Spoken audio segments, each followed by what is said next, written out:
Just for to tell you something, we're gonna do the presentation in French, but we'll pause once in a while to do things in English. Okay? Yeah, that's fine. Don't worry about me too much. No, that's okay. No, we said it in our notice, so we'll do it anyway. So yeah, you're our English speaking guest today, so you are you're a special guest, if you will. Alors, ouais, comme vous voyez, la présentation, c'est Léo Dandurand, nationaliste canadien, français et baseball. For you, Chuck, it's Léo Dandurand, nationalism, French Canadian nationalism and baseball. Alors, voilà, on va vous présenter Léo Dandurand pour ceux qui ne le connaissent pas, mais j'imagine que les gens qui sont ici le connaissent tous. Là. Donc, Léo Dandurand, c'est qui? C'est le propriétaire du Canadien de Montréal en 1921-1935. Il remporte la Coupe Stanley avec les Canadiens en 1924. Il prend le contrôle du club de baseball de Montréal du Canada. Et sa philosophie, c'est de faire au baseball ce qu'il faisait au hockey, donc c'est ouvrir les portes aux Canadiens français. So, Léo Dandurand was owner of the Canadiens between 1921 and 35. He won the Stanley Cup in 1924. He took control of the Montreal club in the Eastern Canada League, baseball. And his philosophy was to do to baseball what he did to hockey, that is to open the doors to French Canadians. Juste une petite note comme ça. Léo Dandurand, il y a une rue Dandurand à Montréal, mais c'est pas pour lui. C'est pour le sénateur Raoul Dandurand. Donc, ne dites pas que c'est Valérie Plante qui n'aime pas le sport, qui n'a pas nommé le nom de la rue Dandurand dans l'heure de Léo. C'était avant Léo. C'est Raoul, le sénateur. Donc, qu'est-ce qu'il a fait, Léo Dandurand? Pardon? Juste une petite mention, Patrick. À l'époque aussi, là, le propriétaire d'une club de hockey, ça voulait aussi dire qu'on était impliqué dans la gestion de l'équipe. Je pense que Dandurand a même été le coach, l'entraîneur-chef du Canadien aussi, ouais, non? Directeur général, exactement ça. Puis, il était, mettons, il faisait de l'intégration verticale. Puis c'était pas juste lui, c'est les autres aussi, c'était pareil, là, mais plus lui que d'autres, par contre, parce que, comme on va le voir dans la diapositive suivante, là, il y avait beaucoup de, peut-être la deuxième après, mais il y avait beaucoup d'expérience dans le monde du sport. Donc, Léo Dandurand, il est né à Beaubonnet, en Illinois, le 9 juillet 1889. Sa famille émigre aux États-Unis dans les années 1840. C'est une famille qui venait du coin de Napierville et de Longueuil. Comme vous voyez, 1840, c'était assez tôt pour une famille canadienne-française pour immigrer aux États-Unis. D'habitude, ça a commencé aux alentours de 1860, malgré qu'il y en avait quelques-uns Canadiens-français qui sont partis très tôt. Mais eux sont partis quand même de manière assez tôt. Ils sont arrivés en Illinois, donc pas en Nouvelle-Angleterre. Ils sont plus ou moins américanisés. On sait que la famille n'est pas revenue à Montréal ni au Québec. Son père est décédé là-bas, son grand-père aussi, parce que c'est son grand-père qui est parti du Québec. Ce qui est arrivé, c'est qu'il a étudié au Collège Saint-Viateur là-bas, qui est un collège canadien-français. Et il y a un curé, ou un prêtre, ou peu importe, un professeur, qui lui a suggéré d'aller étudier au Collège Sainte-Marie à Montréal. Donc, il commence ses études en 1906. Ce qui est intéressant au Collège Sainte-Marie, c'est à ce moment-là, c'était un des collèges collège classique de Montréal où il y avait le plus de sport. On se souviendra que Lou Belcourt, celui qui était le lanceur du National en 1895 et qui a été le récipiendaire de la première victoire des Royaux à Montréal en 1897, avait étudié au Collège Sainte-Marie. Il jouait à la crosse, au hockey, au baseball. Donc, c'est un collège qui est très sportif. Donc, Léo Dandurand a atterri là en 1906. So, Chuck, Dandurand was French Canadian. His family was from Quebec, but they moved to Illinois in the 1840s. And he studied at a French Canadian school there. But one of the priests told him to go back to Montreal and to study at St. Marie College, which is roughly a private Catholic high school. Alors, c'est devenu un grand sportif. Il jouait au baseball, au hockey, à la crosse. Il organisait des ligues de hockey. Il était joueur dans la Ligue de la Cité de Montréal. La Ligue de la Cité de Montréal, c'était une des ligues les plus fortes à ce moment-là parce que après le départ des Royaux en 1917, il y avait juste du baseball semi-pro ou amateur. Donc, il jouait dans cette ligue-là, qui a été, soit dit en passant, pas fondée, mais où Joe Page a eu beaucoup d'implications. Et puis, il est devenu commerçant. Et puis, il a commencé à faire un peu d'argent et il est devenu promoteur ensuite, promoteur de sport, comme de raison. So Chuck Leonardo was a sportsman, as we called them, called people like him back then. He played baseball, hockey, and lacrosse in college. He organized hockey leagues, played in a Montreal City League in baseball, and then he had a number of stores, and then he became a sporting promoters. Donc, sa carrière prend son envol ensuite pour vrai. Il fait l'acquisition de nombreuses pistes de chevaux, dont Blue Bonnets. Son empire s'étend à travers les États-Unis et le Canada. Il y a des pistes de course au Québec, en Ontario, et il y en a même, je me souviens bien, jusqu'en Nouvelle-Orléans. Beaucoup connu à ce moment-là. Comme que c'est indiqué ici, transforme son entreprise en empire. Il devient riche, comme de raison. Et puis, en 1921, il achète le Canadien de Montréal pour 11 000 $. Ça devient le plus grand sportsman du Canada. Chuck Dandurand, at one point, owned racetracks, not only in Quebec, but in Ontario and in the United States, as far away as New Orleans. So he turned his business into an empire. It was known all over North America at one point. So he bought the Canadiens, the Montreal Canadiens Hockey Club, in 1921. Arrive la Première Guerre mondiale. Qu'est-ce qui est arrivé à la Première Guerre mondiale pour les Canadiens français? Ben, ils étaient contre la conscription. Il y a eu une crise aussi du français en Ontario, parce que l'enseignement a été supprimé. Ce qui est arrivé, c'est qu'il y a eu une montée du nationalisme canadien-français après la Première Guerre mondiale. Et on a réalisé assez vite qu'on avait besoin de nos institutions canadiennes-françaises pour que le peuple survive. Je ne vous dirais pas que c'est peut-être une mini-révolution tranquille, si vous voulez, mais il y a un petit germe là, qui a commencé là. Et puis, just to tell you, Chuck, during World War I, French Canadians were against the war. And because they thought that the war was an English Canadian thing, so they did not rebel. A lot of French Canadians went to overseas in France to fight, but there was some kind of realization at that point that French Canadians, if they wanted to survive as a nation, had to depend on their institutions, French Canadian and French speaking, of course. So. Qu'est-ce qui se passe ensuite? Il y a eu des répercussions sur le baseball. La société, comme de raison, ça déteint un peu partout. C'est pas juste sur le baseball, mais c'est un peu tout. Mais pour nous, c'est sur le baseball. Il y a eu un virage nationaliste francophone à grande échelle dans le sport, surtout au baseball. Les joueurs de baseball canadiens et français ont commencé à être adulés. Pas seulement les Québécois, mais ceux qui venaient aussi de Nouvelle-Angleterre. Parce qu'oubliez pas, à ce moment-là, la nation canadienne-française était très, très grande et comprenait beaucoup de personnes, pas juste au Québec. Donc, il y a eu de la reprise des organisations par des acteurs locaux. Souvenez mon vieil ami Joe Page qui avait créé des ligues et des équipes un peu partout. C'est à partir de ce moment-là que plusieurs Canadiens français ont commencé à s'impliquer de plus en plus. Et comme de raison, ils ont donné de la priorité aux joueurs canadiens français. La Ligue de la Cité, à un moment donné, c'était beaucoup anglais. Puis à un moment donné, il y a eu beaucoup plus de joueurs canadiens français qui ont commencé à jouer dans les clubs montréalais. So Chuck, repercussions on baseball, nationalism among French Canadians became more apparent, and you had English baseball terms that began to be translated. French-speaking people from Montreal and across the province of Quebec began to organize sports team leagues also.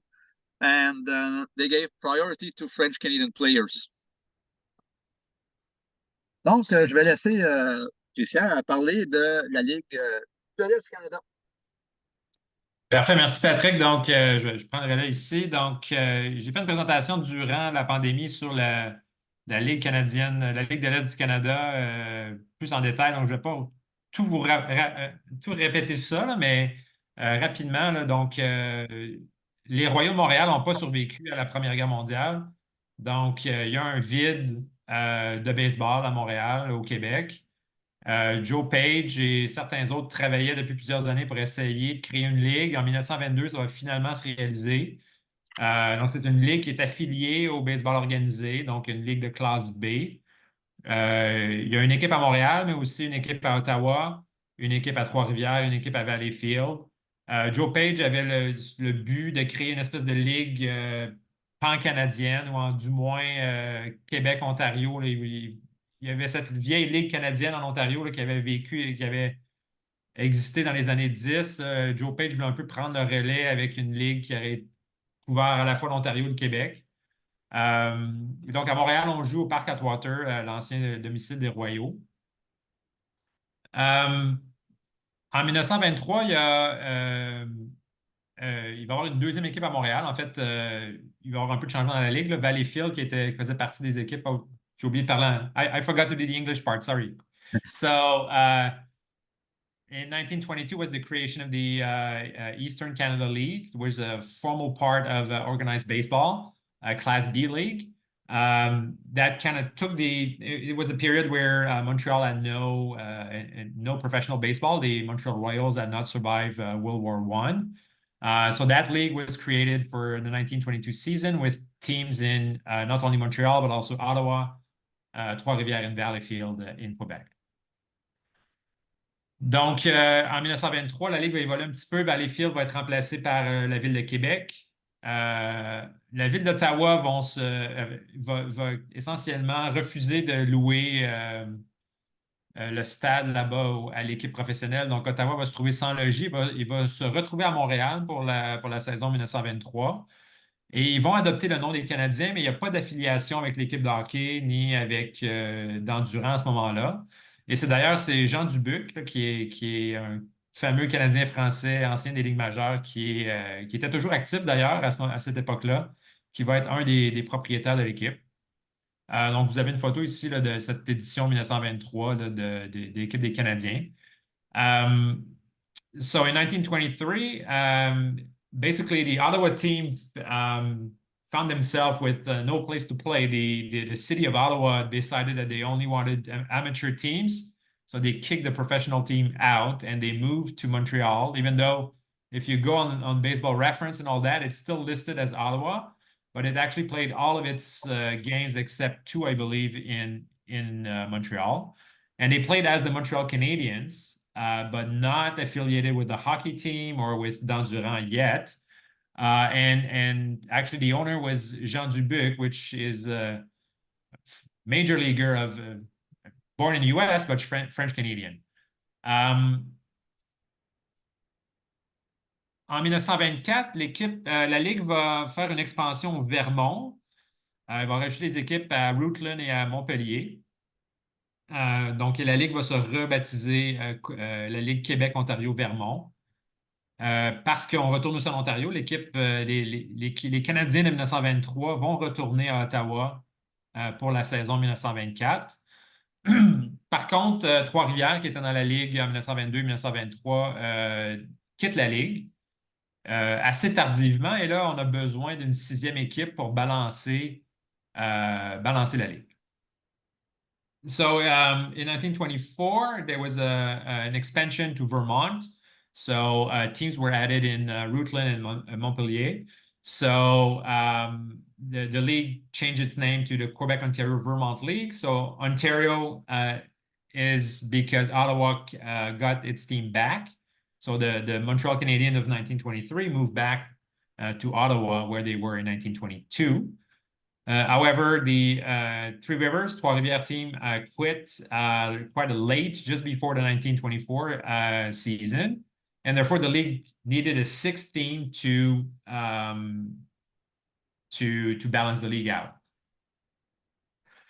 Et c'est là que peut-être, Patrick, tu pourras en dire plus sur les liens entre Joe Page et Dandurand, s'il y en a, mais essentiellement, c'est Léo Dandurand qui va être appelé à la rescousse pour cette sixième équipe.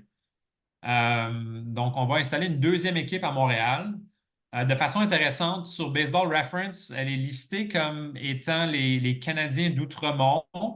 Je pense pas qu'il y ait de lien particulier. L'équipe a joué aussi au Parc Atwater avec l'autre équipe de Montréal. Je soupçonne fortement que c'est Joe Page qui voulait garder le marché de Montréal avec ses sous son contrôle pour éventuellement le revendre à la Ligue internationale si les Royaux revenaient. C'est aussi, je pense que Christian, je pense aussi parce que Dandurand demeurait à Outremont. OK, Fait que, mais, il y a mais ça aussi, l'équipe il y a comme ça telle n'a aussi, pas mais c'est de... certain. Ouais. C'est certain que le marché montréalais, c'est ça. Hein?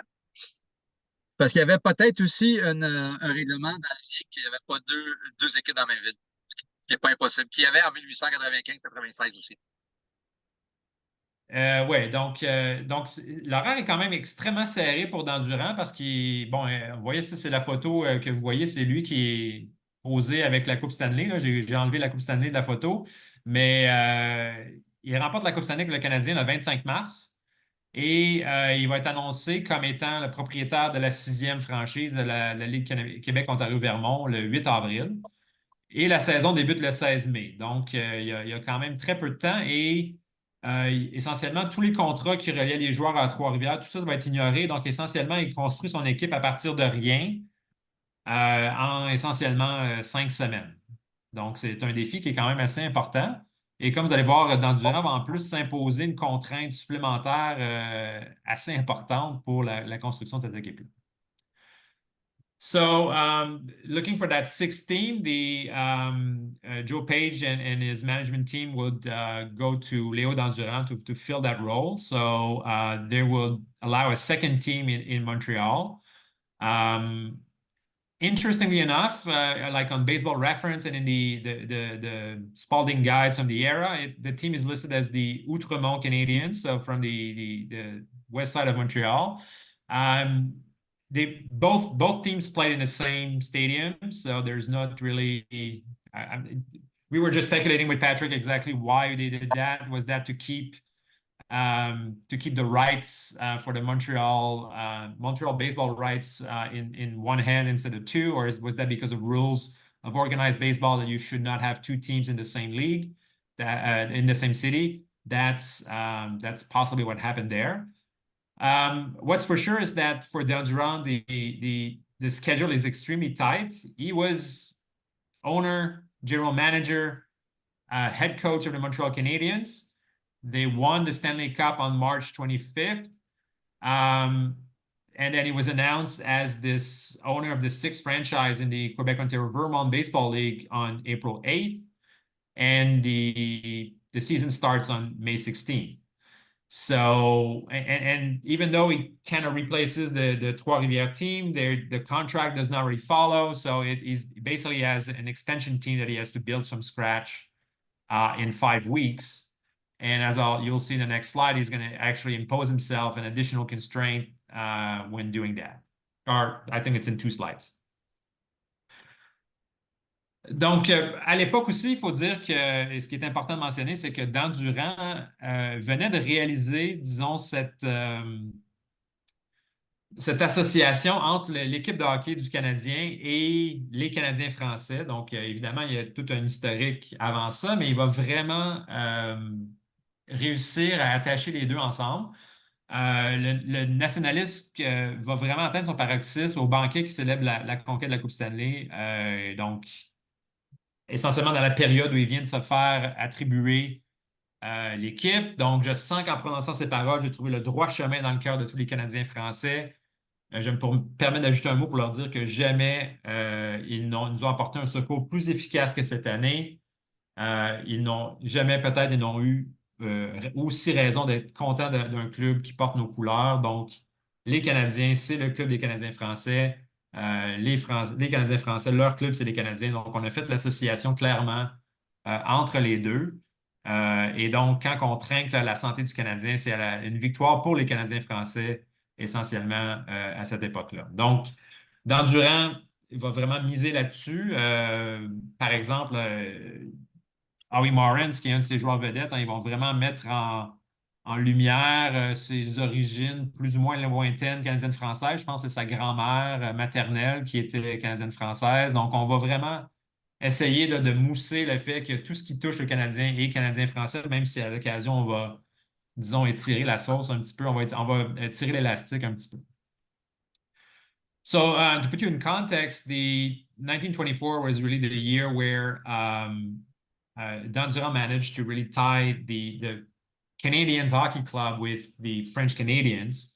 And here I have a quote from the celebration after the Stanley Cup in 1924, where he basically says that he's glad that he's basically found a way to the hearts of French Canadians during that season, and that French Canadians were a great help to the team during that year, and that basically this win is a win of French Canadians for French Canadians. So basically everything is tied together in that season. Peut-être juste pour ajouter un petit peu là-dessus aussi, donc c'est l'époque aussi, si je me rappelle bien, là, je pense que c'est à l'automne 1924, c'est les Wanderers, ou pas les Wanderers, mais les Maroons vont être ajoutés, donc il va vraiment avoir une division encore plus claire entre francophones et anglophones, et je crois aussi qu'à cette époque-là, Dandurand va réussir à obtenir auprès de la Ligue nationale de hockey que tous les hockeyeurs canadiens français appartiennent aux Canadiens de droit. Donc, ils ont le droit de premier regard sur tous les Canadiens français à travers l'Amérique. Et ça va durer jusqu'à... Je ne suis pas un expert là-dedans, mais je pense que c'est jusqu'à la fin des années 40 où je crois que les Rangers vont réussir à obtenir les droits sur un joueur, un francophone de l'État de New York. Mais il va avoir un monopole, disons, sur les Canadiens français à cette époque-là qui va étendre, pas du tout limité au Québec, mais vraiment partout en Amérique. Just quickly, in addition to this, this is also I think the exact year where the Maroons were added also in Montreal in the NHL. So that completely divides the French versus English crowds. Plus, Dandurand would also obtain in that same years or so the first right on any French Canadian hockey player across America. So not just in Quebec, not just in Canada. So everywhere, the Montreal Canadiens had the first right if they were French Canadians. And that actually extended until, I believe, the late 1940s. So that's something that's quite unique, and that made the Montreal Canadiens really the French Canadian team. Et en plus, Christian, les Maroons jouaient au Forum, tandis que les Canadiens jouaient à l'Arena Mont-Royal, qui était à la limite de Myland et puis du plateau. Donc, c'était dans l'est de Montréal, hein, près des Canadiens français. Là. Effectivement. Donc, merci de l'ajout. Donc, pour son équipe de baseball, Dandurand veut, disons, surfer sur cette vague nationaliste et son but est de créer un club francophone de baseball. Donc, je pense qu'il réalise rapidement que se limiter au Québec, ça serait trop. De toute façon, dans sa vision du nationaliste canadien-français, pour lui, ça ne se limite pas au Québec. Les Canadiens français, c'est partout en Amérique. Donc, en particulier, il veut recruter dans la vaste diaspora canadienne-française qui se retrouve à cette époque-là en Nouvelle-Angleterre. Et ce que je vous avais ici, c'est une coupure de journaux. Donc, on va publiciser cette idée-là dans le Boston Globe. C'est celui que j'ai retrouvé, mais il y en a possiblement d'autres ailleurs en Nouvelle-Angleterre. Donc, d'ici le 9 avril 1924, on annonce dans les journaux de la Nouvelle-Angleterre qu'on recrute, Dandurand recrute pour une nouvelle équipe de baseball à Montréal, avec ses partenaires de toujours, le Katarinich et les Tourneaux. Donc, on va être dans la Ligue Québec-Ontario-Vermont et qu'on veut construire une équipe de baseball canadienne-française. Ce qui est intéressant aussi, vous voyez là, la ligne en bas, c'est qu'il y a une aspiration pour que cette franchise-là joigne la Ligue internationale dans une saison ou deux. Je pense qu'un peu tout le monde voyait que la Ligue internationale allait revenir assez rapidement à Montréal. Et je pense que tout le monde essayait de se positionner pour être le promoteur qui allait être derrière cette équipe-là, incluant Joe Page, incluant Léo Dandurand. Donc, est-ce qu'on disait ça aussi seulement pour attirer les joueurs en espérant qu'il allait se joindre à ce club-là et que 2 ans plus tard, il allait se retrouver dans la Ligue internationale? C'est possible aussi. Mais connaissant Léo Dandurand, c'est tout à fait plausible que c'était dans ses aspirations. So, the additional constraint that Léo Dandurand put on his team is that he wants to recruit a French-Canadian, he wants to build a French-Canadian ball club. So, he doesn't want to limit himself to Quebec. First, maybe that baseball-wise, that would be even more complicated, but also in his mind, in the view at the time, French-Canadian is not limited to Quebec. They're across America, and they're all part of the same nation or so. So what you have there is an article from the Boston Globe in early April 1924, where he announces this idea of recruiting this French-Canadian ball club and basically ask for applications from French Canadians in New England to join that team. What's interesting also is that line at the end that mentions that there's aspiration to join the International League in a season or two. So everybody in Montreal at that time, I think, dream or realize that the Montreal Royals would probably come back. So everybody was kind of positioning themselves to be the ones in charge of that team. Or it could also have been a way to attract players with the dream that somehow this team would end up in the International League in the short run. Donc, un peu de contexte dans la Ligue. À cette époque-là, les francophones étaient relativement en baisse dans la Ligue. Donc, en 1922, la Ligue avait été créée un peu à la dernière minute. Les équipes avaient eu très peu de temps pour construire leur équipe. Donc, naturellement, on avait recruté dans les ligues locales et donc beaucoup de francophones. Et d'ailleurs, c'est un peu comme ça que Charlie Calvert s'est retrouvé dans la Ligue de l'Est du Canada parce que, bon, on a recruté dans les équipes autour. Par contre, dès 1923 et même vers la fin de 1922, la Ligue va se professionnaliser de plus en plus. Donc, on va faire venir de plus en plus d'Américains. Et vraiment, en 1923, il y a seulement l'équipe de Québec qui va avoir plusieurs joueurs francophones. Sinon, il va en rester seulement quelques-uns dans les autres ligues. Donc, le premier geste de Dan vers son idée de construire une équipe francophone, ça va être d'embaucher Laurent Farrand comme gérant. Donc, Farrand, qui était connu dans le milieu du baseball comme Pete Farrand. Donc, c'est un Franco-Américain de l'État de New York. Donc, il va être le premier embauché. Ça va prendre un peu de temps, là, des négociations. Ses droits appartiennent à d'autres équipes, donc on doit négocier pour avoir les droits. Mais donc, ça va être lui qui va être à la tête. Donc, c'est un Franco-Américain qui va accepter le poste de gérant. So, for a little bit of context, the French players French Canadians were in decline in the league at that time. So in 1922, the teams had little time to get their teams ready, so they recruited mostly from local leagues. So there were quite a bit of francophones for French speakers in that first edition of the league. But then already by the end of 1922 and in 1923, the league had become more professionalized, I would say, and then the French Canadians were kind of pushed out of the league. Only the Quebec City team had many French Canadians on the team in 1923. So that's how Dan Durand, in that context, this is how he wants to build his French Canadian team. So his first act of business is to find the manager. That manager is going to be a French American from Augsburg, New York, Laurent Farrand, or as he was known in the baseball world, he was known as Pete Farrand.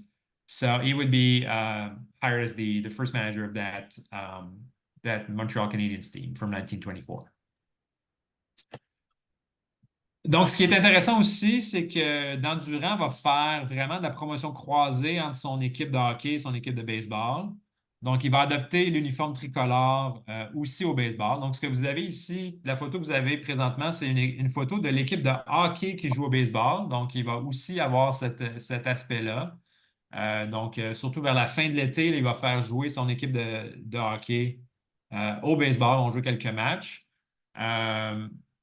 Et aussi, ce qui est intéressant, c'est qu'au tout début où on commence à créer l'équipe, Dan Durand va laisser flotter l'idée que Harry Morins jouerait aussi pour l'équipe de baseball. Ça ne va pas se réaliser, mais il y a quand même, on voit cette idée là, qu'il voulait un peu contribuer. Il voulait combiner, disons, ces deux équipes. One word about Dan Duran is his idea of combining hockey and baseball. So he's definitely going to do like a cross promotion between the two sports. First, you're going to have pictures a bit later. The picture you have here is from the hockey team playing baseball. So that's also going to happen at some point during the 1924 summer. But the baseball team itself is going to have like the red, white, and blue uniforms with something very close to the hockey team. And at the very beginning, Dan Duran is gonna float the idea that the NHL star Howie Morris is gonna play on the baseball team. So he's gonna play on the hockey version of the baseball team, but not on the actual professional team. But it kind of floats the idea that Dan Duran is kind of mixing both of his teams kind of together and kind of doing some sort of cross promotions.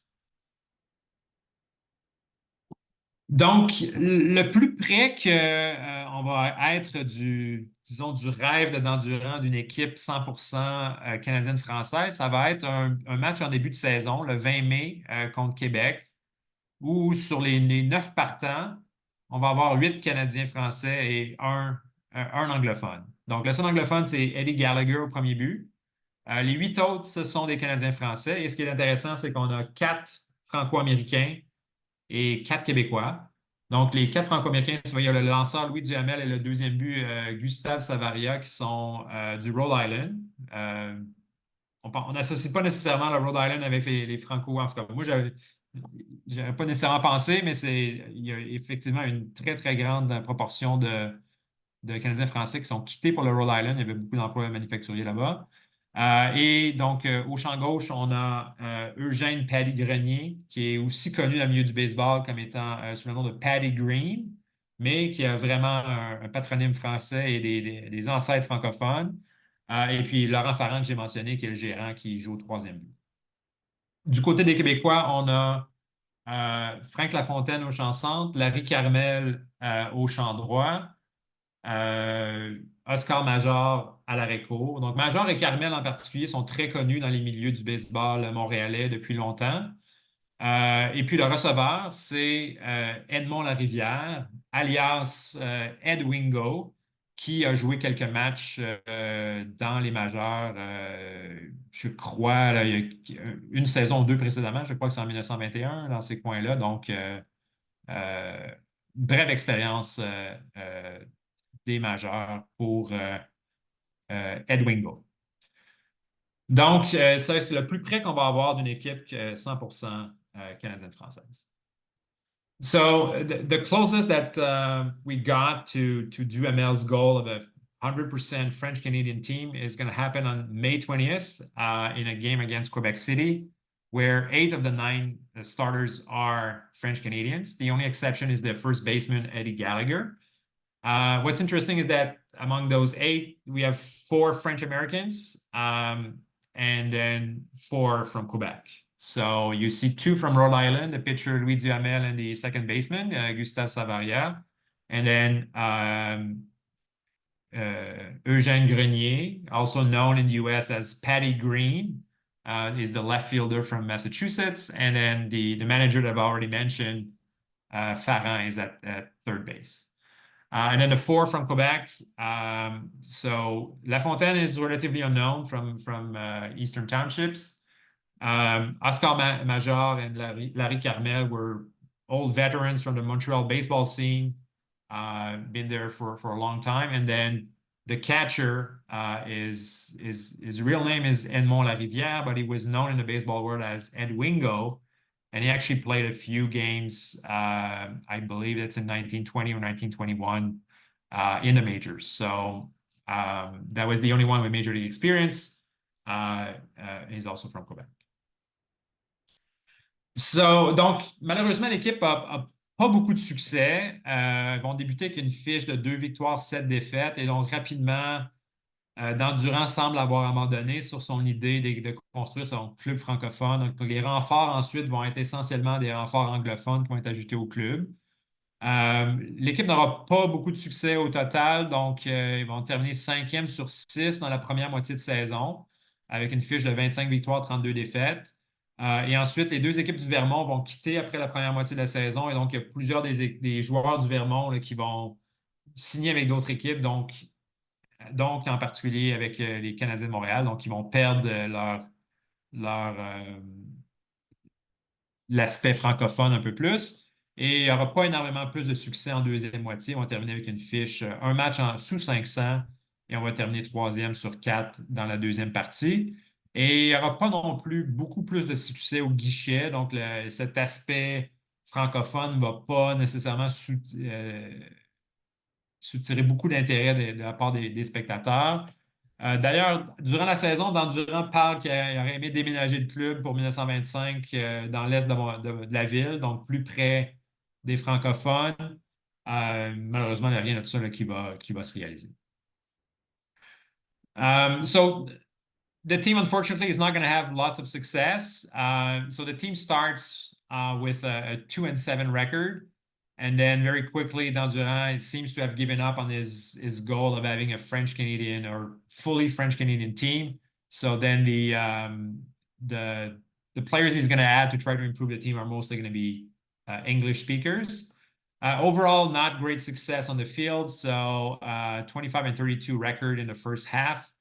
Then the two Vermont team quits after the first half.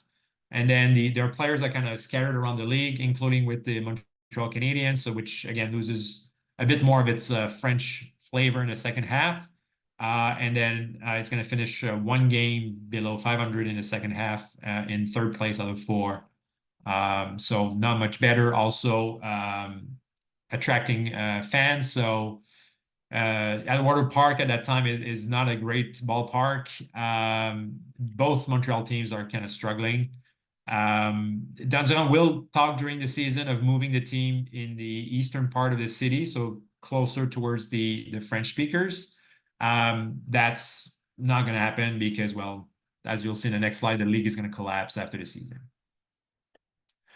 Avant ça, peut-être mentionner que Oscar Major, que j'ai mentionné, était le joueur d'arrêt-court sur cette équipe-là, va devenir un peu le porteur du mythe. Il va un peu idéaliser cette équipe-là, duquel il fait partie, et il va avoir une audience assez grande parce qu'il va devenir chroniqueur pour le journal Le Samedi. Et durant toute sa carrière, qui va s'étirer jusque dans les années 50, Major va être fortement nationaliste. Il va reprendre l'idée d'Endurant. Il va toujours porter l'idée quand la Ligue provinciale va se développer, plutôt que faire venir les Américains, on devrait toujours donner la chance aux joueurs locaux, aux Canadiens français. Et il va souvent ramener l'exemple de l'équipe 1924 de d'Endurant comme un exemple de ce qu'on devrait tenter. Et il va balayer un peu du fait ou oublier le fait que l'équipe n'a pas été un grand succès. Pour Major, l'équipe n'a pas eu le succès escompté parce qu'on justement n'est pas allé au bout de l'idée, parce qu'on n'a pas, on a abandonné trop rapidement cette idée de construire l'équipe 100% francophone. Et il va aussi un peu mettre ça sur le dos entre le conflit entre les Québécois et les Franco-Américains. Donc, déjà, il y a peut-être une fracture dans ce nationalisme canadien-français qui va se développer tranquillement plutôt en nationalisme québécois. Mais c'est intéressant que cette idée, cette équipe-là va être dans l'imaginaire, si on veut, des Québécois pendant longtemps via les chroniques d'Oscar Major. So Oscar Major that I mentioned was this French-Canadian shortstop that played on that team. Will become a columnist in a French-Canadian newspaper, Le Samedi in Montreal. And he's going to kind of bring back or carry this nationalistic idea of Dandurand throughout the years. He's going to be a columnist until the 1950s. And towards his career, every time there's going to be local leagues, the provincial league and all that, that's going to start growing up, he's going to say, well, we should keep the French Canadians. We should give a chance to local players. Don't bring Americans. The local players can do as well. So he's going to bring this idea often. And he's going to bring back this Dandurand team from 1924 as the example, even though that team was not very successful. In Major's mind, the team was not successful because they did not go all the way with this idea. And he's going to kind of blame also some conflicts within that team between the Quebecers and the French Americans. So already kind of leading towards the break that's going to coming up in that nationalism between French Canadians and Quebecers that's going to happen during this era. Peut-être pour illustrer aussi ce possible conflit entre les Franco-Américains et les Franco-Canadiens. Donc ici, vous avez l'uniforme de l'équipe de baseball des Canadiens de Montréal, l'équipe de Dan Durand. Premièrement, notez les bas tricolores qui sont identiques ou presque à ceux de l'équipe de hockey. Mais ce que je voudrais aussi vous faire remarquer, c'est donc le joueur un peu plus costaud, grand et gros à gauche, en haut. C'est notre ami Eugène Patty Green Grenier. Et si vous remarquez attentivement son uniforme, donc lui, ce qu'il y a sur son uniforme, c'est Canadiens avec un A, tandis que tous les autres joueurs de l'équipe ont Canadiens avec un E. Donc, est-ce que c'est un signe d'un conflit plus important? Est-ce qu'il y a quelque chose de plus? J'ai pas d'indication, on fait seulement spéculer. C'est possible aussi que Dan Durand est plus costaud que les autres et il a besoin d'un uniforme spécial et on a recyclé ceux de l'équipe de la saison précédente. Je ne sais pas exactement les détails, mais il y a possiblement un conflit ici entre les Franco-Américains qui, eux, étaient là pour prolonger leur carrière, pour faire un peu d'argent, et les Québécois qui, eux, avaient peut-être quelque chose d'un peu plus nationaliste dans cette équipe-là. On est dans la spéculation, mais c'est intéressant de voir ici sur la photo qu'il y a cette distinction-là. So here we have a picture of the 1924 baseball team. First to note is the socks, right? Which, I mean, can imagine are exactly the same colors and exactly as the hockey team would wear. So that's definitely the cross promotions between the baseball and the hockey team. And the other thing I'd like you to notice is the bigger guy in the top left that's kind of looking not to the camera at all. That's Eugène Grenier, as I've mentioned, also known as Patty Green. What's to notice here is that on his uniform, he has Canadians with an A, while everybody else has Canadien with an E. So I'm not sure if that's the reflection of that conflict between French Americans and Quebecers that I've mentioned before. I'm in the speculation. There's nothing mentioned in the newspapers or anything about this possibility, but that's slightly troubling to see this distinction. There's also just the possibility that Grenier is a big guy and he needed some special uniform and somehow, I mean, he recycled maybe the uniform from somebody else or from a previous team. But it looks awkward and slightly weird that he has a different uniform. And there's kind of a distinction between Canadiens with an E and Canadians with an A in terms of the nationalistic point of view of this. It's definitely a different meaning.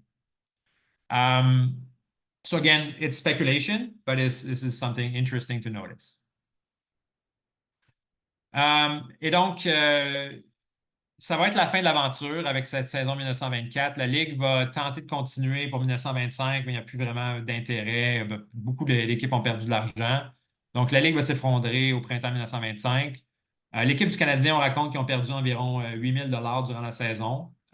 Et selon Major, Léo Dandurand va payer 5 000 $ de sa poche pour éviter une faillite là, qui aurait pu entacher la réputation et tout ça. Donc, ça ne se termine pas très bien au niveau financier. Donc, la Ligue se termine là. Donc, cette aventure canadienne-française et canadienne de Montréal au baseball va durer une seule saison. Et même, si on veut, l'aspect complètement canadien-français, malheureusement, pas plus qu'un mois ou deux là, durant la saison. So that's going to be the end of this adventure and this attempt to create this French-Canadian League, in part because the league itself is going to collapse in the spring of 1925 before the season starts. It's been told that the Montreal Canadian teams, the baseball team, lost about $8,000 during the season, and that Dan Durand paid from his pocket about $5,000 just to avoid a public bankruptcy and some the French-Canadian names would be tarnished in all of this adventure. So, overall, this French Canadian attempt to create a French Canadian team or a Montreal NHL version of the Montreal Canadiens lasted only one season, and even less if you think of the actual attempt to create a 100% French Canadian team. That's probably lasted only like the first couple of months of the season. Donc, je pense que c'est maintenant Patrick qui va conclure la présentation avec la fin de l'histoire. Exactement ça. Vous m'entendez bien toujours? Vous m'entendez? Oui. Parfait. Donc, on est rendu là. La ligue de Joe Page s'effondre totalement. Donc, il y a le retour du baseball professionnel à Montréal. C'est Joe Page, comme de raison, qui est l'instigateur. Il y a plusieurs essais en 24, 25, 26. Il y avait des équipes disponibles dans le baseball mineur. Dans l'Eastern League, il y avait aussi dans la Ligue de la Nouvelle-Angleterre, il y avait la Ligue internationale qui avait des équipes qui auraient pu déménager à Montréal. Mais le problème qu'il y avait, c'est qu'il n'y avait pas de stade. C'était un peu le problème de Montréal aujourd'hui. C'était comme ça dans le temps. Donc, Joe Page, en 1927, il s'y prend autrement. C'est qu'il va chercher un groupe d'investisseurs pour d'abord construire un stade et ensuite s'occuper d'obtenir une franchise. Et c'est George Stallings qui arrive parce que lui, M. Stallings, qui était amplement connu dans le baseball majeur à ce moment-là, qui a acheté la franchise de Jersey City et qui était prêt à déménager à Montréal pour autant qu'il y ait un stade de construit. Et le stade, ils l'ont construit, c'est le stade de Lormier. Donc, par contre, il y a un problème, c'est que Fred Gadebois, Christian, vous en a pas parlé tout à l'heure, mais Fred Gadebois, c'est lui qui avait les droits sur le territoire montréalais, qui était le propriétaire de la dernière franchise de Montréal, dans la Ligue Eastern Canada ou Québec, Ontario, Vermont.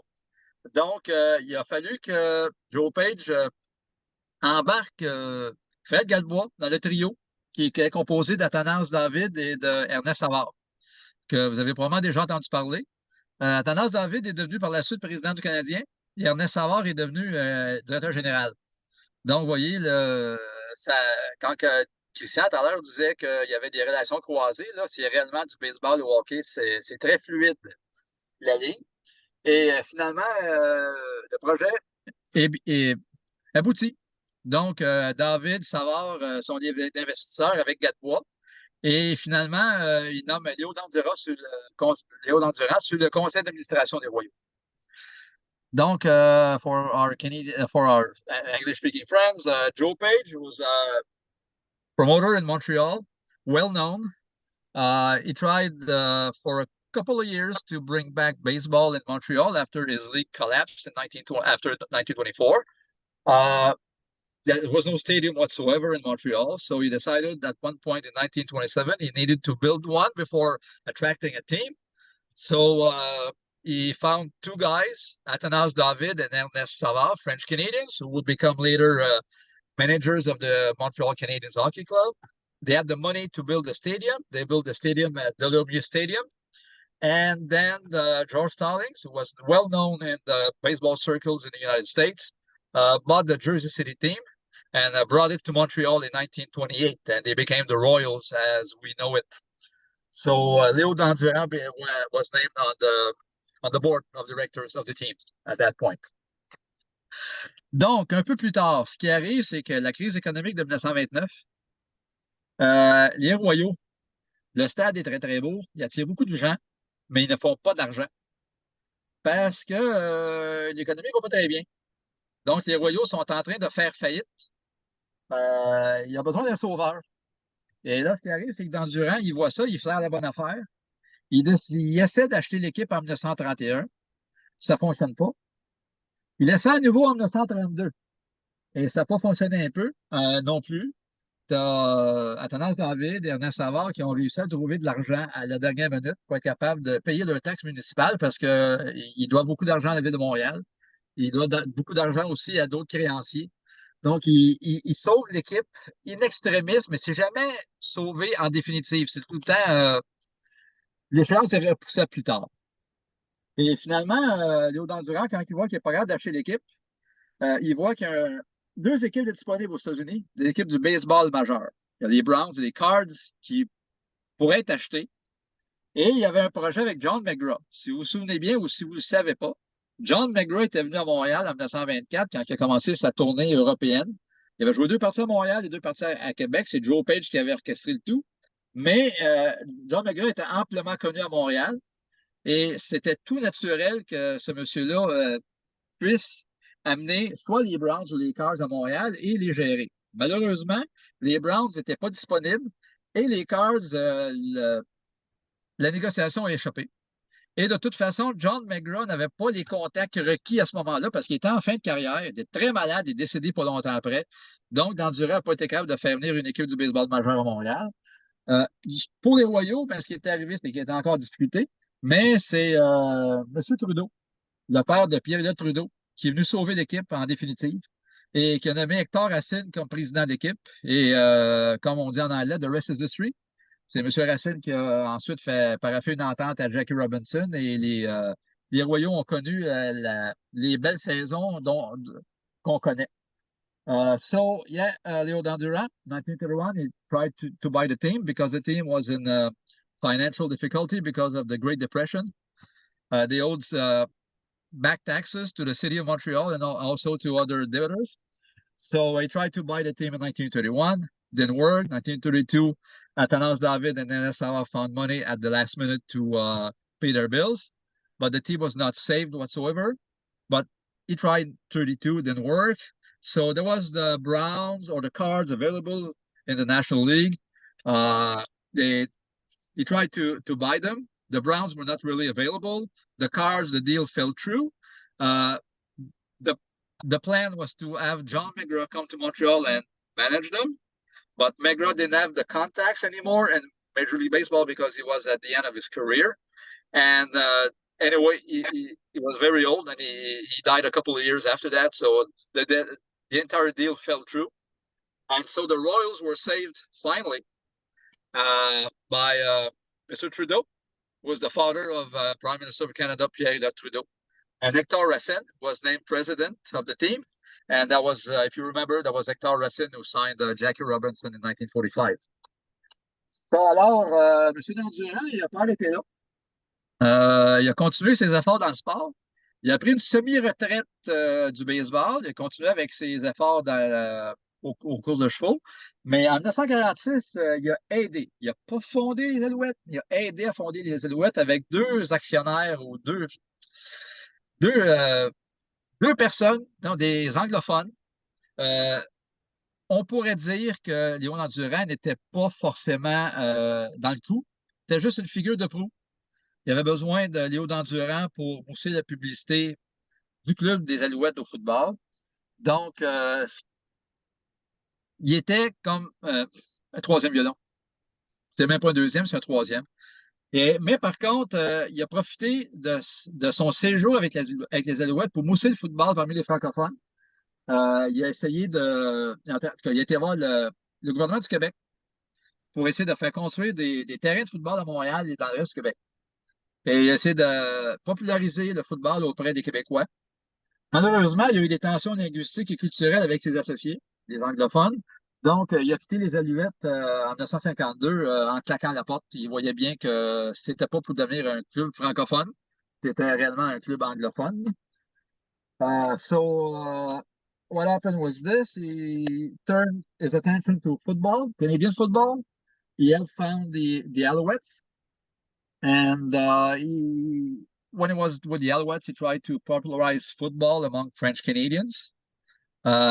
It worked to some degree, but there was cultural tensions and linguistic tensions with his partners who were English speaking.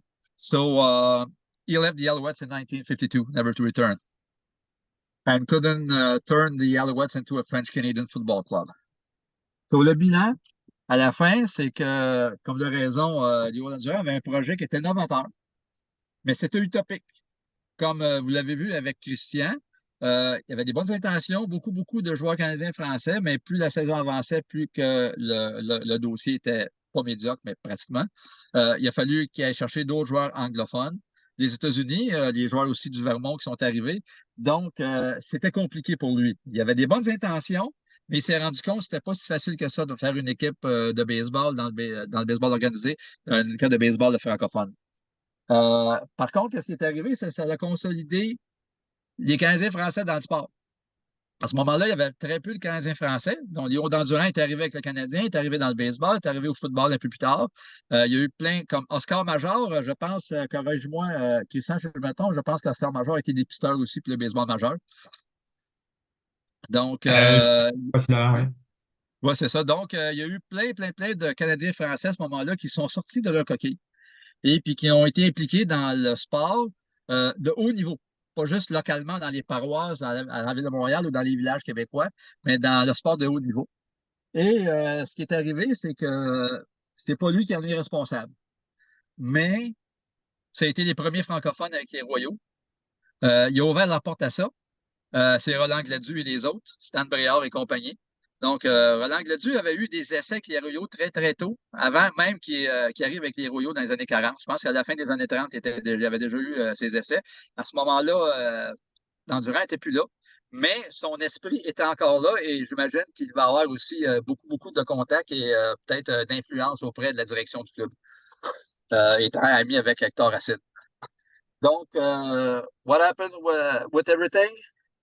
At the end, the project was a good project, but it was very difficult because I think that Leo Dandurand realized that it was harder than he thought to have a French-Canadian team on the field. He needed inputs from English-speaking players and American players. So, but all that he did with baseball in the 1920s and 30s opened the door to French Canadians in baseball and in high-level sports, if you will. And he wasn't with the Royals anymore, but it opened the door also to French Canadians on the team. We're thinking here about Roland Gladu in the 1940s, but he had a tryouts early. He was like 16 or 17 years old, in the 1930s when he had his first tryouts. So that was probably one of the good things that Dandurand did. One of his greatest accomplishments, maybe, even if he didn't have really part in that, but in a sense, it was a spirit there. So, ouais, la dernière diapositive, ben, la conclusion. C'est une dure réalité. Je vais lire le petit texte ici au complet parce que c'est très important. C'est une tâche ardue et souvent impossible de concilier la popularité des joueurs francophones auprès du public avec la compétitivité de l'équipe sur le terrain. On l'a vu à les expos des années 1960, ben en 69, là, ils ont signé déjà plusieurs joueurs canadiens français, mais qui n'ont jamais monté un peu plus haut. Philippe pourrait nous en parler tout à l'heure. C'est peut-être pas parce qu'il n'était pas forcément bon, mais il n'était même pas le calibre non plus. Mais c'était assez difficile. Ça a pris beaucoup de temps avant qu'on a vu Claude Raymond arriver. Ensuite, Denis Boucher. Mais c'est bien beau de vouloir mettre des francophones, des Québécois francophones de souche sur le terrain, mais encore faut-il que l'équipe gagne. Et est-ce que l'un va avec l'autre? Ben, je pense que dans Durant et je pense que la suite des choses nous a montré que ça n'arrivait pas. Donc, what happened was this. At the end, even if you want to have French, Canadian, and Quebecois players on your team, whether it be a high-level major league, minor league team, or in the majors like with the Expos, you want to have French Canadians on the field. They have to win. And either you have French Canadians and they don't win, or you have American players and they win. So I think the Expos went for the latter. So that was it. Alors voilà. Peut-être juste pour ajouter là-dessus. Vas-y, Christian. Je vais juste ajouter, il y a quand même quelque chose de spécial du traitement que les amateurs de baseball à Montréal ont donné aux francophones au cours des années, que ça a été Claude Raymond, que ça a été Denis Boucher, que ça a été Éric Gagné en visite avec les Dodgers. Il n'y a pas beaucoup de comparables, hein. Je pense que peut-être le seul comparable qui me vient à l'idée, c'est toute l'attention médiatique qu'il y a eu quand Hideo Nomo a fait ses débuts au Japon avec les Dodgers de la part des médias japonais. Cet aspect nationaliste, c'est quand même relativement inédit, disons, dans le monde du baseball. Comment l'attention particulière on espérait avoir une vedette francophone et que les Expos n'ont jamais vraiment réussi à faire, là.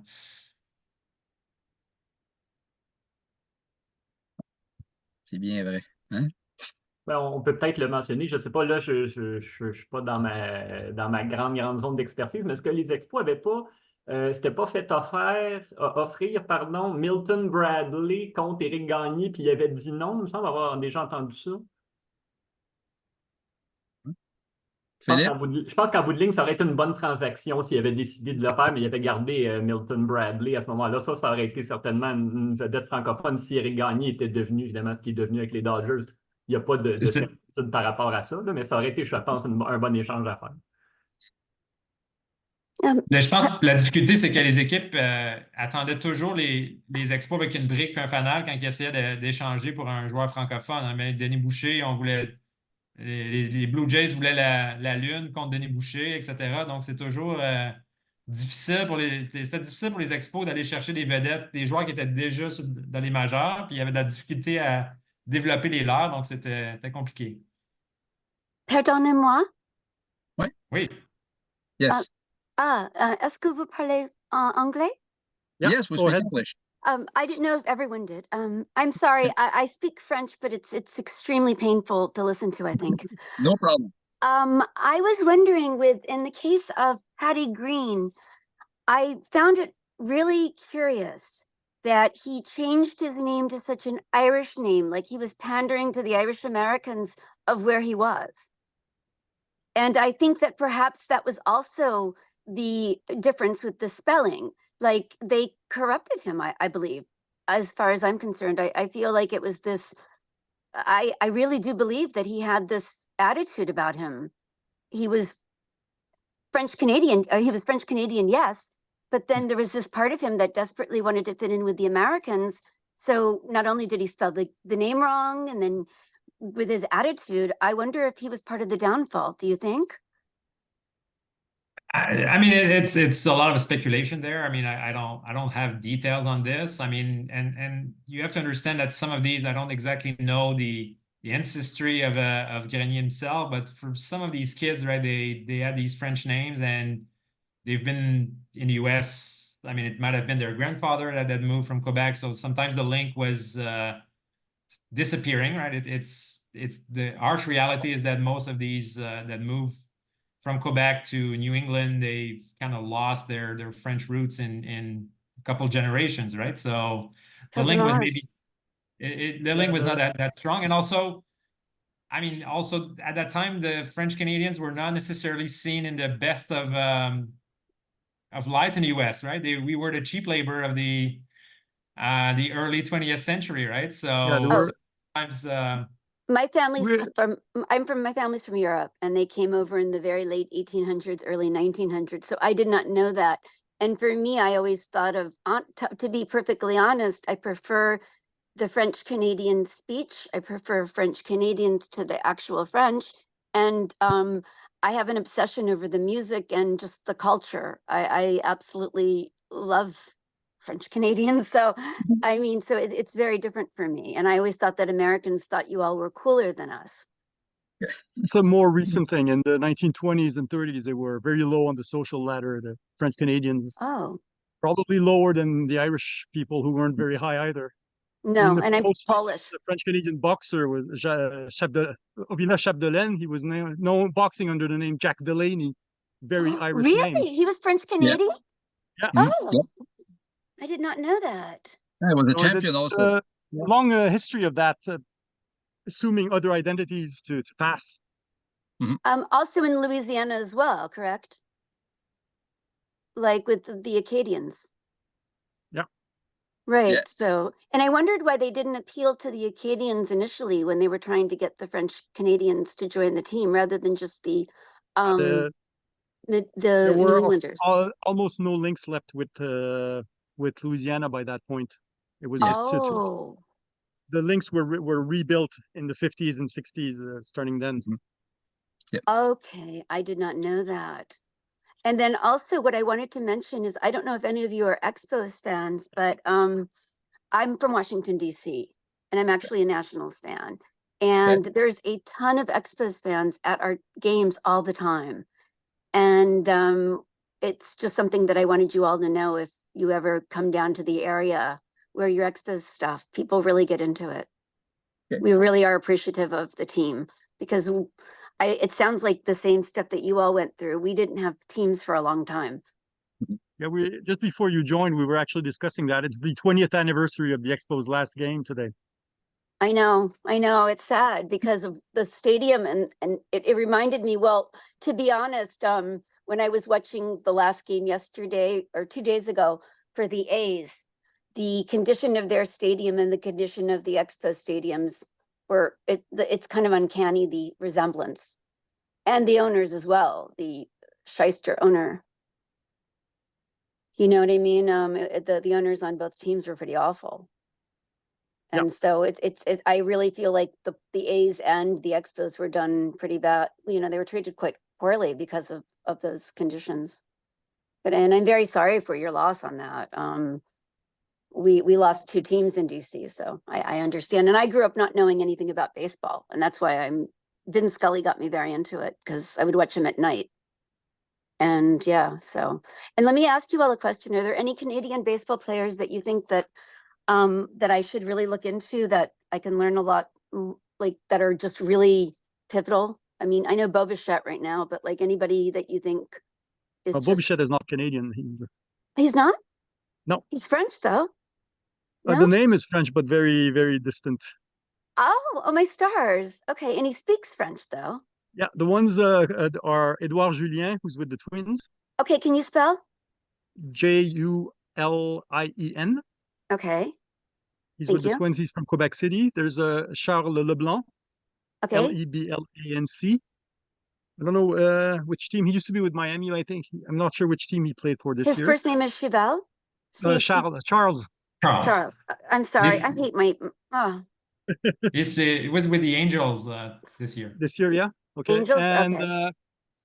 there's a couple of Latin guys who are actually from Quebec, who are Abraham Toro, Toro. Mm-hmm. He's with the A's. Oh, okay. And Otto Lopez, who's with the Marlins. I recognize he's actually quite good. They're both all 4 of them are actually pretty good. Because I've seen Otto. It's been ages since there have been that many Quebecers in the majors. That's brilliant. And then I know also on the NBA as well. On the NBA, my son was talking about someone from Quebec. There's a number in the NBA. Yeah, that's also a very recent development. And if anybody knows of anyone in my area that wants to, I'm doing a short story on the Expos, and I need to watch over. I'm going to watch over a few games, and I didn't know if you all know of anyone around here that would be interested in doing that. What do you mean? No, not specifically. Yeah, like get together at the library and watch. I have some tapes of like games from the 1970s of the Expos that I need to watch for my short story. Well, if you come to Canada, we'll be happy to join you. But I'm actually coming to Montreal. I am coming. My husband has to come for an event with the European Space Union, and we're coming up, I believe, in May. So you should get in touch with Patrick, the head of the committee. Okay, definitely. Thank you. I think we've lost him. He was the one doing half the presentation. Oh, he was brilliant. However, I could follow Mr. Trudeau's French not as well as Mr. Carpenter. Mr. Carpenter's the one still here, correct? No, it's Christian Trudeau who's still here. Oh, Mr. Trudeau, I really appreciated your French. I actually could understand parts of it. Mr. Trudeau spoke he spoke the French and the English quite quickly. Wow, well, that's I'm in Ontario right now, so I've been kind of doing both English and French for a little while, so I guess I'm maybe more used to it. No, but you speak both languages very slowly. He spoke both of them quite fast. That's why I see. Yeah. That's just Patrick. Yeah, and I speak very fast too. So, but yeah. Okay, so that would be great. Thank you. I think Patrick's back online, so you should get in touch with him if you're coming to Montreal. Yeah, definitely.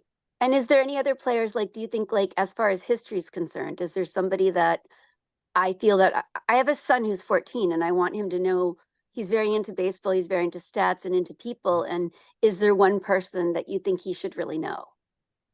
Well, the last great French Canadian pitcher was Éric Gagné. Éric Gagné with the Dodgers. was their closer for a number of years.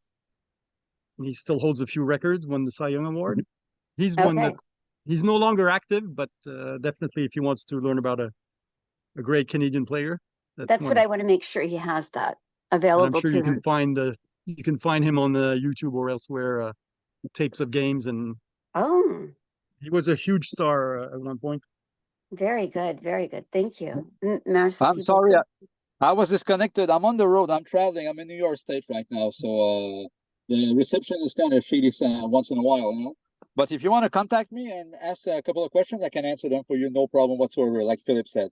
Merci. I think she's thinking of coming to Montreal, so you're the even better. I'm gonna give you a tour if you want to. Oh, brilliant!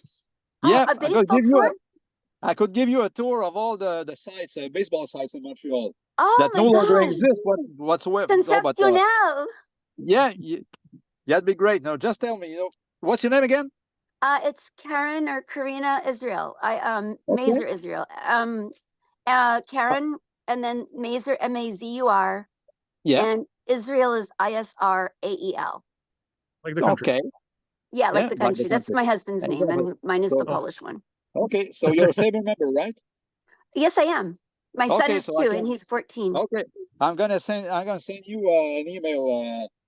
I'm gonna look you up in the directory. So I'll send you an email, and we can connect then. Thank you. And I really loved this presentation. I was sad about. I just felt like I wish the Americans had allowed the French Canadians to take the lead instead of trying to gentrify.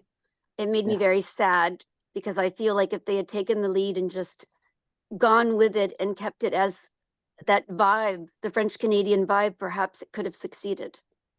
Yeah, but you know, they were thinking of making money also, so that's the problem.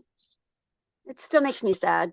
I know it's sad. But it's nice that more French Canadians were given chances after that, though, you know? Yeah, exactly.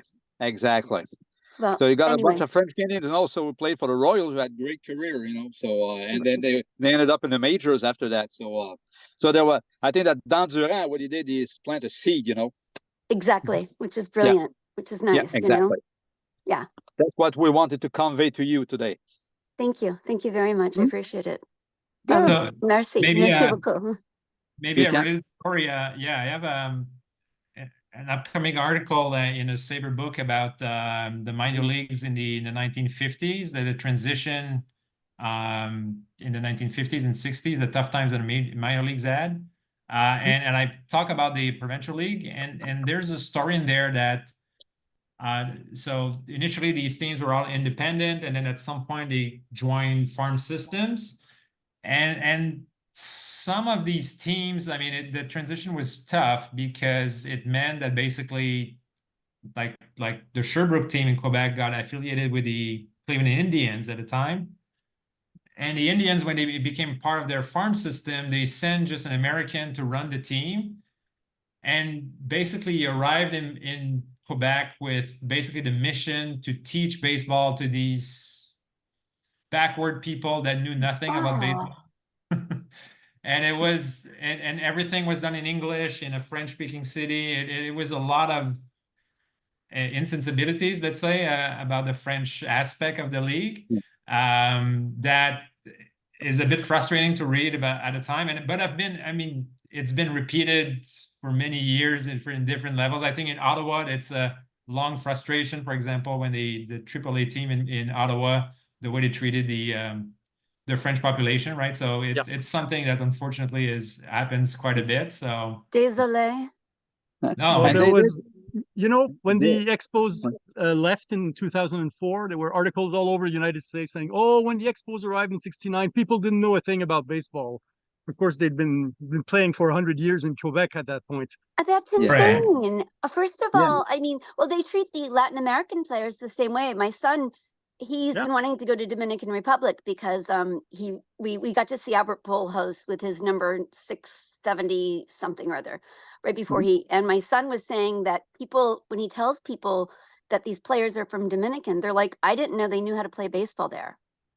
I'm like, I don't, I'm sorry, as an American, but I am a Polish American, so I take that seriously.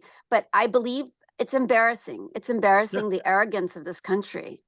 I mean, Yeah. we get upset about the British, but we're no better. You know, it's quite sad, and I'm so apologetic of the way they treated everyone. See. Mm. And it happened also in the 1950s. Connie Mack bought a minor league team in the provincial league in Saint-Hyacinthe, Quebec. And he brought Oh. Al Coombs, who was he played for the Athletics in Philadelphia. And he wrote a book. And then after his playing days, he was manager of the team. I think it was Rutgers or Princeton in New Jersey. I'm not sure. But Connie Mack brought Al Coombs in Saint-Hyacinthe to teach the people over there how to play baseball. In the 1950s, 51 or 52, I think. So you see, Right. that's a team there, right? That's insane. I know. Well, and the funny part is Shohei's giving everyone a clinic now. Yeah. Now, and he's Japanese. Well, it's Yeah. just like well, the Czech team. Nobody believed anyone in Eastern Europe could play baseball, and I am, as you know, my grandfather being Eastern European and my great grandparents and all. I am thrilled about the Czech team. That was so thrilling. So yeah, I mean, I think it's That was just fun. it's universal. It's just it could bring everybody together, you know. Mhm. Anyway, Exactly. I'm sorry. I talk way too much. I apologize. That's okay. That's okay. And there's a really interesting man. His name is he's a card collector. He's on Sabre. He's from Canada, and I'm trying to remember his name. Oy vey. He's from Saskatchewan, and he also does some scouting for St. Louis Cardinals. Okay. Mm, Is it Max? Kelly, No. Mr. Kelly. His name is Okay. first name is Kelly, and he's on Sabre. He was a huge Expos fan. Okay. And Was it Kelly he's, Sage, maybe? yeah, it's Kelly Sage, correct. Okay. Yeah. Okay. I know him. Yeah. Yeah, and the fact that he did some recruiting as well. I was able to speak to him for a while, and his Okay. baseball cards. I'm sad that he wasn't on this forum, because I think he would have really enjoyed this. If you could reach out Probably. to him, if you have the Yeah, I will. slides or something, and course, share it with him, because I'll- with his card collecting may go back as far as the 20s. you I see. think it does. Wow. So I'll send in the PowerPoint. Yeah, I think he would really enjoy this. Yeah. Mhm. Good. So thank you all so very much, and I appreciate it. And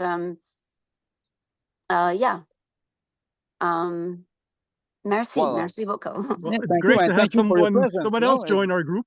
Yeah, Yeah. I'm enjoying it. And as my French gets better, I'll be able to speak more in French. So So it's- I'm going to tell you something, Karen. My great-grandfather used to work in Roaston, New York. That's 60 miles north of New York City. And he used to work with Polish immigrants. So I Yay. can tell you something. Thank you for your present, Jean Dobray. gingerbread. That's it. That's awesome. The worst part is I think I speak more French than I do Polish. My parents used to Yeah. use it as the language that they would speak, so the kids wouldn't know what they were saying. Yeah, the secret language of parents. Yeah. Yeah, it's Yeah. so not fair. But anyway, well, thank you all no so very much. All right, Oui. brilliant. Thank you. Très bonne présentation, messieurs. Félicitations. Yeah, merci Merci, beaucoup, merci Marcel d'être là, Vidal. Marcel. Ouais, c'est ça. Ben, c'est moi qui l'ai tiré par les cheveux l'autre jour. Là. Fait que- Je vais préparer un compte rendu comme d'habitude, Patrick. Parfait. Donc, j'ai eu quelques petites aventures ces temps-ci. J'ai raconté ça à Christian. Je te raconterai ça un autre jour, Christian, Philippe. Mais on va Ok. se remettre à jour bientôt. C'est bon. Je vais juste faire la vous quitte petite sur ça plug. parce que- Pardon? Vas-y. Je voulais juste faire la plug que il y a l'article relié à la présentation qui est dans la revue du baseball canadien de l'édition 2022, pardon, notre première édition. Déjà, ça fait plus de 2 ans qu'on a écrit cet article-là. On avait prévu de faire la présentation l'année passée, puis on l'a raté. Conflit d'horaire. C'est Ouais, ça. il y a des choses qui Et arrivent. donc, C'est ça. c'est beaucoup Patrick qui a alimenté la section francophone du journal. Encore une fois, cette année, il y a un article de Patrick qui va faire partie de notre édition 2024. Mais si vous avez des idées d'articles en français, ça pourrait être quelqu'un d'autre que Patrick. Ouais. On va Ouais. prendre des articles de Patrick, mais on en prendrait même plus qu'un à chaque édition. Ça serait bien aussi que je ne sois pas tout seul là, pour représenter la population canadienne française.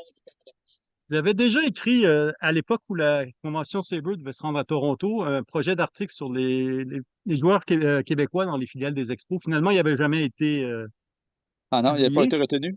Non? Ben, je sais pas, je l'avais envoyé, mais j'étais en train de partir pour la Jordanie à ce moment-là. J'avais pas eu le temps de faire le suivi. Mais OK. je l'ai encore et je pourrais peut-être le mettre à jour et voir.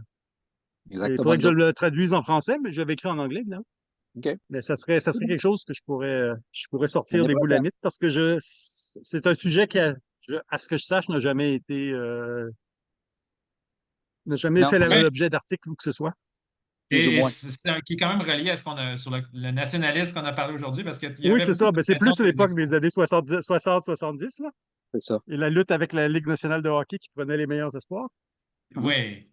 Mais C'est je ça. pense qu'il y avait beaucoup de pression sur les expos aussi de recruter des Québécois, mais Ben, il y avait la pression des expos, mais toute l'équipe dirigeante était des Américains qui n'avaient aucune idée du C'est ça. contexte québécois et qui ne mettaient pas les efforts nécessaires pour que ça se réalise. C'est ça. Mais Comme donc, on a ça me dit. semble un sujet qui serait tout à fait excellent pour le journal. Ouais. Ça risque d'être habituellement, je crois, les soumissions, c'est vers le mois de mars ou avril. Je pense que peut-être la mi-avril. Ouais, c'est ça. Ouais. En tout cas, je vais voir si je peux pas un peu dépoussiérer ça, le traduire en français, puis vous le faire Ça serait bon. parvenir, voir si. C'est toi qui es Ben, éditeur, Christian? oui. C'est Puis ça. Patrick est sur notre comité. Éditorial. Je verrai si je peux pas me faire ça, là, le projet cet hiver. OK. Et je dois mentionner aussi que Christian va donner une conférence au mois de novembre. N'est-ce pas? Oui, donc c'est la conférence du groupe d'Andrew North, c'est quoi le nom déjà? Canadian. Baseball Conference, oui. Oui, C'est c'est ça. ça. Donc, et je vais présenter un sujet tout à fait québécois. Je vais parler de l'équipe de la brasserie d'art de 1934-1935 et tous les investissements que la brasserie a fait dans le baseball dans les années 30. Brasserie d'Or, c'était à Montréal ou à Québec, ça? À Montréal. C'était Ben, les deux. les deux, ouais, c'est ça. Mais je pense qu'il y avait la plus grosse brasserie était à Québec, je me souviens bien. L'équipe était surtout basée à Montréal, par contre. C'est ça, ouais.